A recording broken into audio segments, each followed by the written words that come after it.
வணக்கம். கலைச்செல்வி சாமியல் வழக்கறிஞர். ஐயோ, எனக்கு போய் இப்படி ஒரு வாழ்க்கையா? 4 பேர் என்ன 4 விதமா பேசுவாங்களேன்னு கில்ட்டியா ஃபீல் பண்றீங்களா? அந்த 4 பேர் யாருன்னு சொல்றேன் கேளுங்க.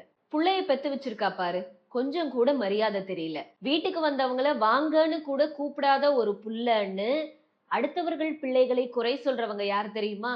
யாரு? என் பையனா? ரொம்ப டெடிகேட்டட். எடுத்த காரியத்தை முடிக்காம விட மாட்டான். வீட்டை விட்டு வெளியவே வரமாட்டான். ரூமுக்குள்ளேயே தான் கேம் விளையாடிட்டு இருப்பான். நேத்து அவங்க அப்பா வேலைக்கு போயிட்டு வந்து டயர்டா இருக்கு, குடிக்க கொஞ்சம் தண்ணி குடுப்பான்னு கேட்டப்ப கூட அந்த கேம முடிக்கிற வரைக்கும் வீட்டை விட்டு வெளியவே வரலையே. அவ்வளோ டெடிகேட்டட்னு சொல்றவங்க தான் அந்த 4 பேரு. யாரு இவளா? ஊர்ல இருந்து போன மாசம் வீட்டுக்கு வந்த அவங்க மாமியாருக்கு ரிட்டர்ன் டிக்கெட் ஃபிளைட்ல புக் பண்ணாம ட்ரெயின்ல புக் பண்ணிருக்கா. இப்படி ஒரு கொடுமைக்கார மருமகளை பார்த்திருக்கியான்னு உங்களை பத்தி புறம் பேசுறவங்க யார் தெரியுமா? அவங்க மாமியார் நோய்வாய்ப்பட்டு இருக்கும் போது ஆட்டோலாம் இப்ப எதுக்கு, ரொம்ப செலவாகும், இவங்களை ஹாஸ்பிட்டலுக்கு ஃப்ரீ பஸ்லயே கூட்டிட்டு போங்கன்னு சொன்ன தாராள மனசுக்காரங்க தான் அந்த 4 பேரு. என்ன சார், உங்க வைஃப் உங்களை பேர் சொல்லி கூப்பிடுறாங்க, உங்களுக்குன்னு சொசைட்டில ஒரு மரியாதை இருக்குல்லன்னு உங்களை உசுப்பேத்துறவங்க யார் தெரியுமா? நீ எல்லாம் ஒரு மனுஷனே இல்ல, உன் கூட எல்லாம் என்னால வாழவே முடியாதுன்னு கோச்சுக்கிட்டு அம்மா வீட்டுக்கு போன மனைவியோட தர்ம தலைவன். உன்னை பார்த்தா பாவமா இருக்குடி.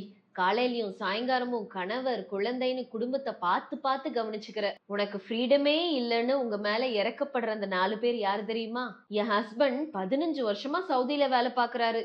அனாவசியமா லீவே எடுக்க மாட்டாரு. டான்னு 1ஆம் தேதி ஆனா எனக்கு 50,000 அனுப்பிச்சிருவாரு.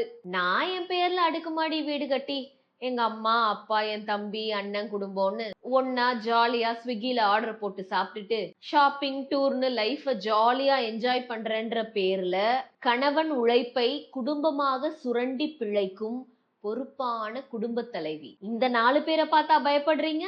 இந்த 4 பேரோடவா உங்களை கம்பேர் பண்ணி உங்க பீஸ்ஃபுல்லான லைஃபை கெடுத்துக்க போறீங்க?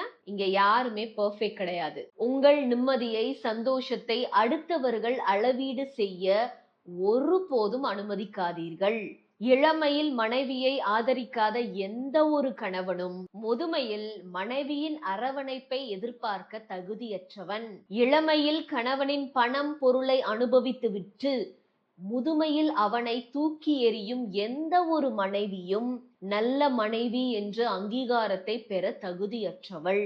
இளமையில் தன் வயது முதிர்ந்த பெற்றோரை கனப்படுத்த தவறிய யாவரும் முதுமையில் தன் சொந்த பிள்ளைகளால் நிராகரிக்கப்படுவார். உற்ற நேரத்தில் உங்கள் கஷ்டத்தில் பங்கெடுக்காத எந்த ஒரு உடன்பிறப்பும் உங்கள் அன்பை பெற தகுதியற்றவர்கள்.